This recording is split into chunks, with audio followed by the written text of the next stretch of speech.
Interference, एक minute, principle of काम लोगे, देखो principle of superposition of waves, principle of superposition of waves,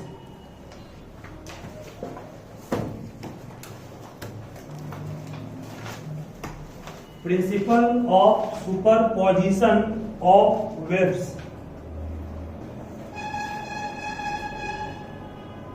ये क्या होता है प्लीज पर ध्यान दीजिएगा। टॉपिक हम लोग का है principle of superposition of waves, ठीक है, ध्यान देना उसको। जैसे मान लिया जाए कोई आपसे पूछेगा y equal to capital A sine omega T plus K X, इसको हम कुछ दिन पहले काम भी किए थे, जहां हम लोग x को, y को, a को, ओमेगा को, t को और k को क्या कहते हैं, इसको जानना पड़ेगा। a को कहते हैं amplitude, A is said to be amplitude of wave। कहो से एम्पलीट्यूड क्या होता है, देखो आंसर। तो मान लो कि ये वेव है और एक वेव ये दिया हुआ है,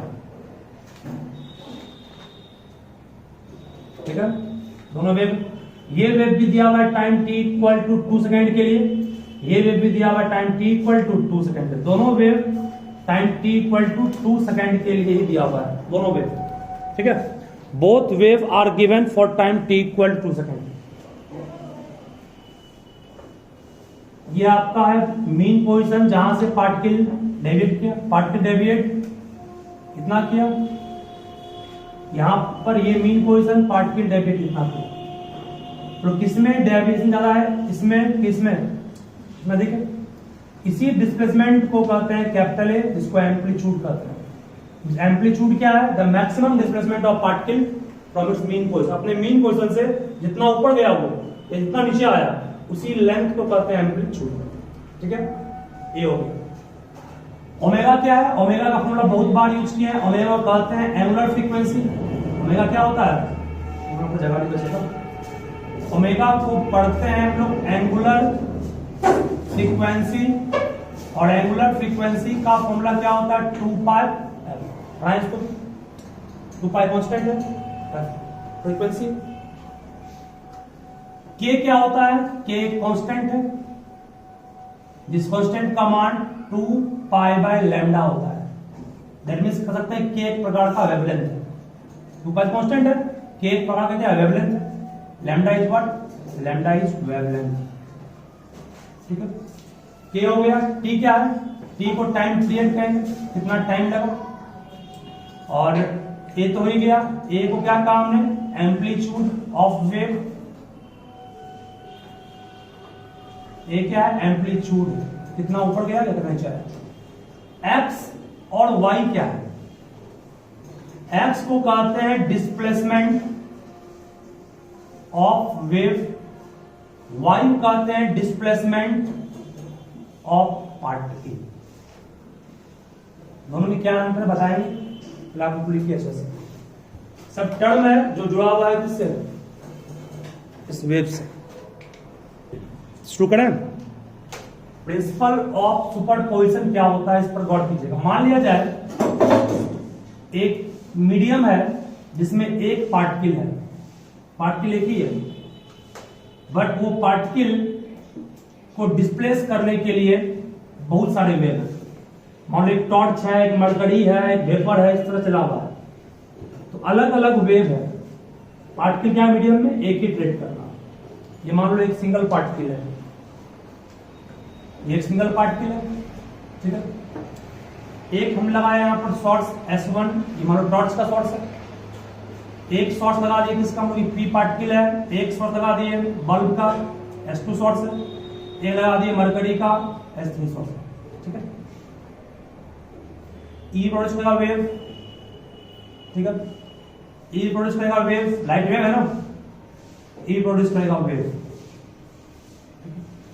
इस वेव का डिस्प्लेसमेंट यहां से यहां तक x1 हो गया, इस वेव का डिस्प्लेसमेंट क्या हो गया x2, इस वेव का डिस्प्लेसमेंट क्या हो गया x3। वेव के डिस्प्लेसमेंट को x1 x2 x3 कहेंगे। ये पार्टिकल तो अभी जब लाइट नहीं था तो अपना रैंडम मोशन ऊपर चला कर रहा है, लेकिन जब यहां भी आया वेव, ये भी आया वेव, ये भी आया वेव, तीनों वेव एनर्जी है। वेव ये disturbance that carry energy from one point two other point without going itself. Torch यहां नहीं गया बट इसका एनर्जी यहां पहुंच गया। एनर्जी यहां पहुंचा तो ये पार्टिकल अभी डिस्प्लेस इसके कारण मान लो ऊपर किया, इसके कारण डिस्प्लेसमेंट ऊपर था y1 किसका डिस्प्लेसमेंट है, पार्टिकल का डिस्प्लेसमेंट ऊपर किया। y2 क्या है डिस्प्लेसमेंट, इसके कारण ये भी मान लो डिस्प्लेस ऊपर ही किया इसको और अधिक ऊपर जाएगा ना, नहीं जाएगा। जब ये डिस्प्लेस किया y1 ऊपर की ओर, ये भी मान लो y1 ऊपर की ओर ही किया और प्रेस कर गई, और ये भी मान लो y1 ऊपर की ओर ही किया इसका डिस्प्लेसमेंट भी, तो पार्टिकल और ऊपर जाएगा। इसका मतलब कि यहां पर तीनों ने जो वेव प्रोड्यूस किया उससे पार्टिकल एक ही दिशा में डिस्प्लेस किया हो, तो इससे तीनों वेव का रिजल्टेंट डिस्प्लेसमेंट कितना हो गया y1 प्लस y2 प्लस क्या हो गया y2। यानी कि अगर तीन अलग अलग वेव है या चार अलग अलग वेव है, उस चारों के कारण कोई एक पार्टिकल्स को उसने वाइब्रेट किया सेम डायरेक्शन में, मतलब ये भी उस इंस्टेंट ऑफ टाइम पर ऊपर ही पुश किया इसको, ये भी ऊपर ही किया और ये भी ऊपर ही किया, तो पार्टिकल बहुत ऊपर जाएगा। इसका मतलब यहां पर कहेंगे जो सुपरपोजिशन हुआ वो कंस्ट्रक्टिव हुआ। कंस्ट्रक्टिव मतलब क्या हुआ, जो कोई चीज कंस्ट्रक्ट किया, जो उसको आगे बढ़ाया, बना दिया, मतलब ये पार्टिकल ऊपर टेस्ट कर गया। ये हो गया total displacement of particle. Particle का टोटल डिस्प्लेसमेंट निकालने के लिए ये नेट डिस्प्लेसमेंट है, वेक्टर सम करना पड़ेगा सारे डिस्प्लेसमेंट का, ठीक है, सारे y1 y2 y3 तीनों डिस्प्लेसमेंट जब डायरेक्शन सेम है तो तुम जोड़ देंगे ना। अब मान लो क्या किया, एक पार्टिकल यहां पर p है, ये मतलब एक सोर्स s1 एक s2 है, इसने डिस्प्लेस किया इसको ऊपर की ओर 3 मीटर, इसने डिस्प्लेस किया इसको नीचे की ओर 2 मीटर, तो नेट डिस्प्लेसमेंट कितना हो गया y नेट हो गया 1 कहां की ओर, ऊपर की ओर, ठीक है। मतलब जब दो अलग अलग दिशा में होगा तो माइनस कर देंगे, सेम रहेगा जोड़ देंगे, इसी को कहते हैं सेम फेज। जब सेम दिशा में जुड़ेगा तो क्या हो गया वो सेम फेज, और जब अपोजिट रहेगा तो क्या हो गया अपोजिट फेज, ठीक है। अब मान लो अपोजिट भी नहीं है सेम भी नहीं है, पहला वेव ने पार्टिकल को डिस्प्लेस किया इधर की ओर y1, दूसरे ने किया ऊपर की ओर y2, तो नेट क्या होगा इसके बीच से आएगा ना, इसका मान प्राइस अंडर रूट कितना होता है y1 का स्क्वायर प्लस y2 का स्क्वायर। ये हो गया net displacement when one particle put forward in this direction other in upward direction, तब ये करना है, ठीक है आपको। मतलब कि नेट डिस्प्लेसमेंट जो निकालने का तरीका है उसी को दिया है कौन, प्रिंसिपल ऑफ सुपरपोजिशन, ठीक है। और अगर एक डायरेक्शन में हो जाएगा दैट मीन जोड़ रहे हो तो कंस्ट्रक्टिव है, अगर अपोजिट जा रहा है तो वो है डिस्ट्रक्टिव, उसको डिस्ट्रक्टिव कहते हैं। डिस्ट्रक्टिव मतलब कि वो कम जाएगा, घट जाएगा उसका इंटेंसिटी। अब इसको ये पार्टिकल एग्जांपल से अब समझिए वेव के एग्जांपल से। मान लो सपोज कीजिए कि ये वेव है, एक वेव ये है, एक वेव यहां भी है, ये वेव ऊपर है, ये वेव भी ऊपर है। इसको पढ़े हो केमिस्ट्री में फिजिक्स में एंथ में, जो कहते हैं क्या हम लोग ट्रो कहते हैं, ट्रो नहीं पढ़ते हो, ये ऊपर रेक्स क्या वो क्रेस्ट है, ये भी क्या क्रेस्ट है ना। दो वेव अगर आपके पास है दोनों ऊपर की ओर रेज किया, इसका मतलब ये भी पार्टिकल ऊपर जा रहा है और ये भी ऊपर जा रहा है, दोनों मिल जाएगा जब तो पार्टिकल और ऊपर जाएगा ना, पार्टिकल और ऊपर जाएगा। ये क्या हो गया दोनों वेव का सुपरपोजिशन हुआ होगा। What is this, this is superposition of this two waves. मान लो एक वेव और है, इसने पार्टिकल को नीचे ले गया, एक वेव और इसने भी उतना नीचे ले गया, दो अलग अलग वेव है, दोनों मिला देंगे तो पार्टिकल और अधिक नीचे, ये हो गया, ये इस दोनों का क्या हो गया सुपरपोजिशन। ये इतना मूव किया, ये इतना मूव किया, दोनों मिल गया तो और यहां मूव हो गया, ठीक है। अब एक क्या, ये भी कंस्ट्रक्टिव है ना, दोनों जुड़ गया तो कंस्ट्रक्टिव, जुड़ गया कंस्ट्रक्टिव, लेकिन अब एक ऊपर है और एक नीचे है, ये अधिक है और ये कम है, तो नेट क्या होगा, ये 1 फिगर, ये 2 फिगर, ये नेट फिगर। नेट फिगर में क्या कहोगे, ऊपर जाएगा नीचे जाएगा, ये ऊपर जाएगा बट थोड़ा कम हो जाएगा। कम क्यों हो गया, ये इसका अपोज किया ना, हाइट कम इसका हो गया। ठीक है, याद रहेगा। यानी कि ये आपका हुआ कंस्ट्रक्टिव, ये भी कंस्ट्रक्टिव, तो वो क्या हो गया, डिस्ट्रक्टिव, चूंकि वहां घट गया इंटेंसिटी, मतलब यहाँ एम्पलीट्यूड घट गया, ये कैपिटल ए हो गया तो घट गया।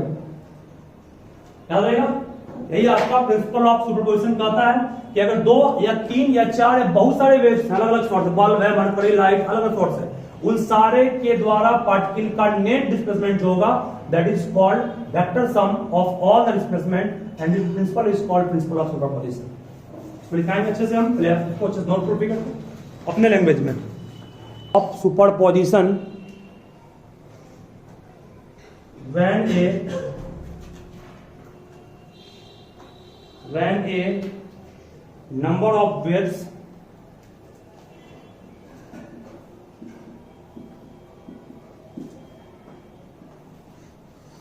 a number of waves traveling according to principle of superposition, when a number of waves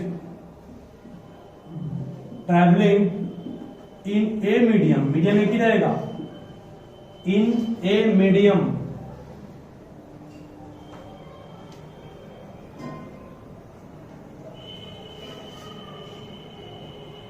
will superpose to each other according to principle of superposition, when a number of waves traveling in a medium will superpose, means होता मिलना, will superpose to each other, will superpose to each other, then the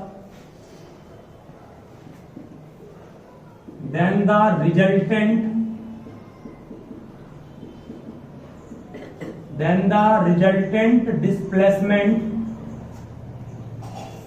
इसको हम लोग net displacement भी कहते हैं, at any point,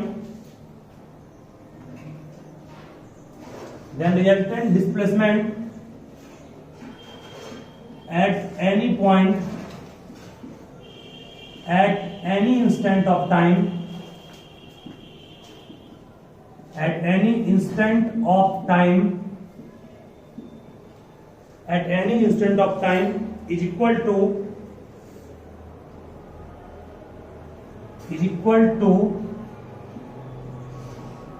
the vector sum of, vector sum, सिर्फ सम नहीं, वेक्टर सम, डायरेक्शन देखना है, डायरेक्शन अपोजिट तो माइनस करना है, सेम तो प्लस करना है, और अगर परपेंडिकुलर आप तो सिखाए अंडर रूट करके वो करना है।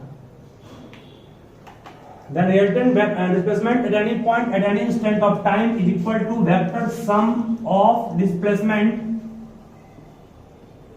vector sum of displacement caused due to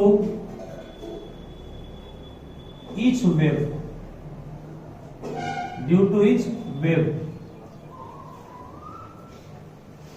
मतलब क्या इसका उदाहरण देना, फिर से एक बार से कहता है कि अगर बहुत सारे वेव्स हैं, मान लीजिए, ध्यान देना, ये मान लो एक पॉइंट P है, पहला वेव का S1 सोर्स है, S1 वेव ने इस पार्टिकल को डिस्प्लेस किया y1 तक,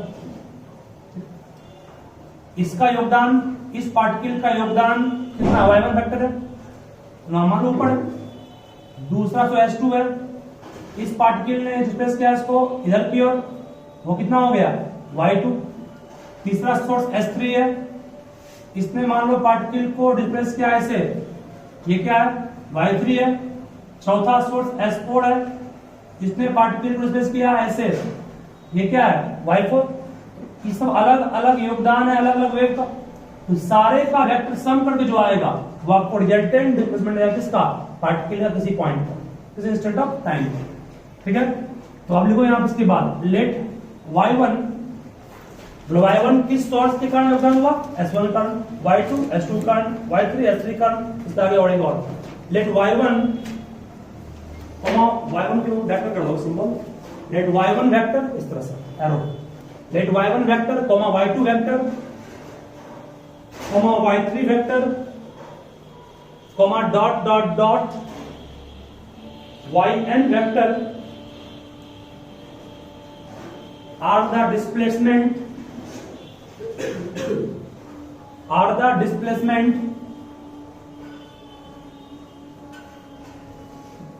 of a particle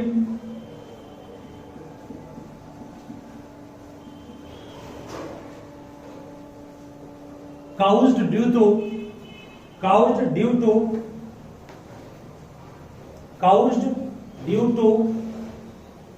individual wave caused due to individual wave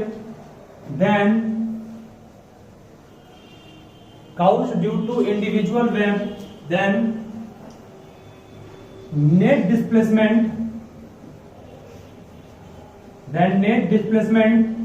of particle at that instant is y equal to y1 vector plus y2 vector dot dot dot yn vector। जितना wave लिया हो सारे के द्वारा जो individually displacement किया गया है उन सबों का वेक्टर सम करने के बाद जो आएगा वो आपको नेट डिस्प्लेसमेंट देगा particle.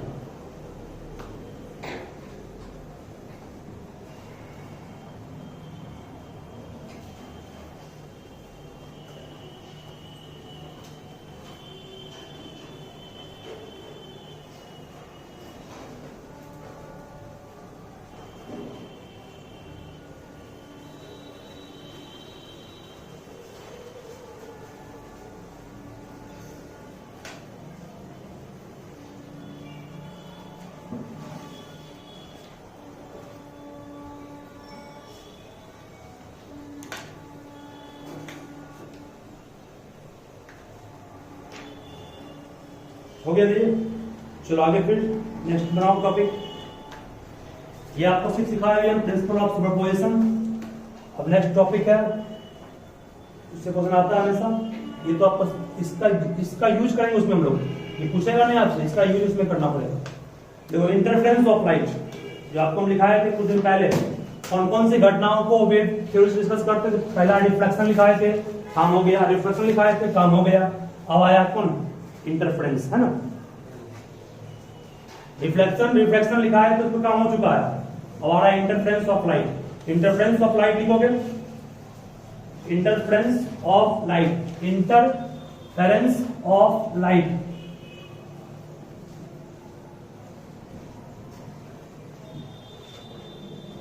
Interference of light bracket में कर दोगे Young double slit experiment, YOUNG, young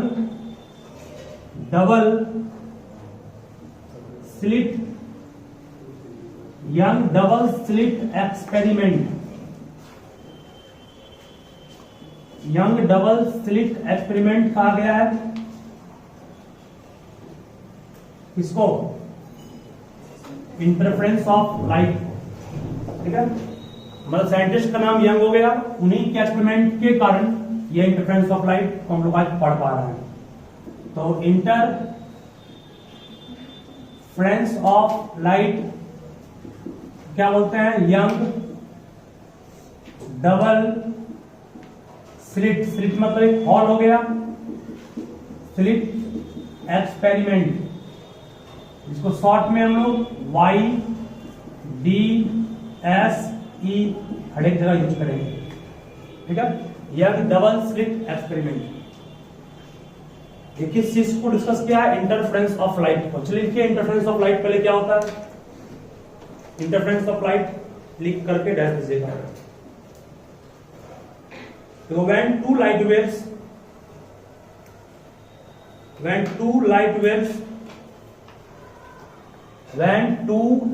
waves of same frequency, when two light waves of same frequency when two light waves of same frequency or and zero or constant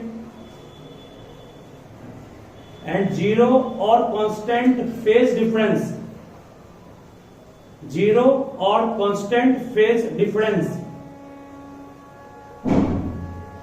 traveling in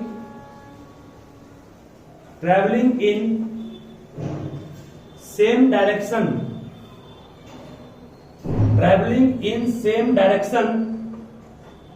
superpose means मिलना होगा, superpose to each other, comma, the intensity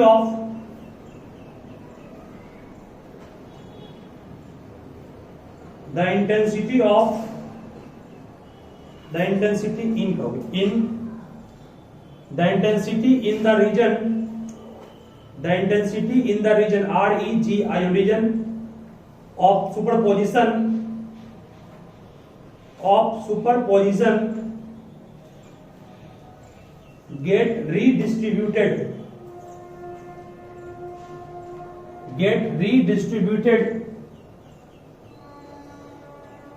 get redistributed comma,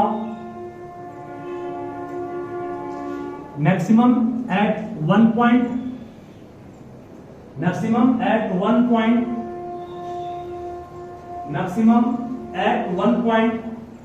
and minimum at other point,